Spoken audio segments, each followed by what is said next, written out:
More than 40 schools in Dallas start their school year today. A live look this morning as school buses get ready to pick up the kids and take them to class. Today is one of 3 different start dates for Dallas ISD students. You're looking at a live picture right now. Some went back last Monday and most will go back next Monday. Tiffany Liu is with us live this morning outside the Adele Turner Elementary in Dallas with a look at what the district is doing differently this year.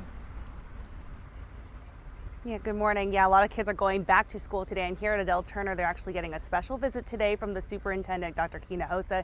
He's going to be here later this morning. Now, across DISD, 41 schools are starting this morning, mostly elementary, some middle schools as well, and teachers are going all out to welcome their students back to class. Many of them are ready for this full in-person year again. But of course, there are people who are worried about COVID-19, and because Texas public schools can't legally issue their own mask mandate, Dallas is instead offering free rapid COVID testing at every campus for staff and students who have written permission. Now, DISD is not offering virtual learning this year other than at one hybrid campus, but they will be recommending and providing masks to people who want to wear it. Now, late last night over in Richardson, at Richardson ISD, they posted a note to parents on Facebook. Take a look at this. Dr. Jeannie Stone, the superintendent, she says she knows it's a time of concern for many due to COVID-19. She's read every email and every message, and her team is working to finalize their plans.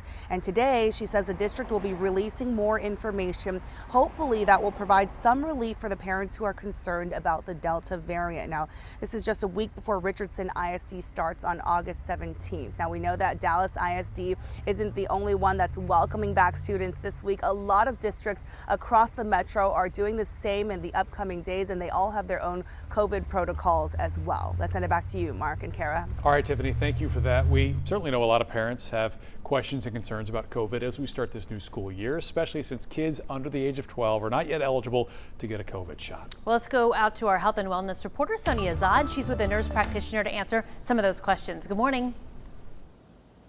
Hey, good morning, you guys. Yes, we are outside CVS, actually, the one I go to all the time, with Melody Matei. She's a nurse practitioner. And I want to first talk about routine immunizations with regard to your children. So whether they're in elementary school or even going into college, what do parents need to know and sort of be ahead of the game on right now?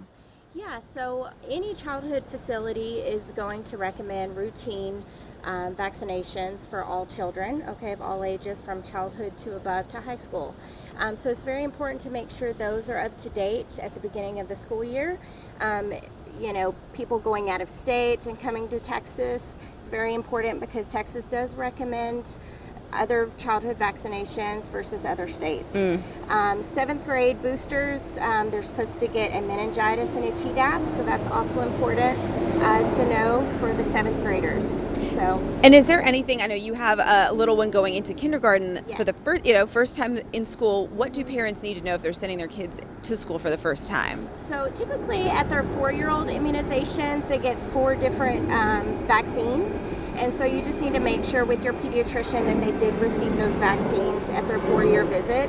And if they are behind, just make sure they catch up before they get into school. Now, Melody, I've been getting a lot of questions from parents, as you can imagine, about, what do I need to know about my school's COVID-19 policies, protocols? My kid's school, hasn't sent me anything yet. Are you supposed to contact them? Do you wait? What would you do? So every school has their current policies, guidelines, so it's very important to check their website. Also, some have sent out notifications, so make sure you're checking your email.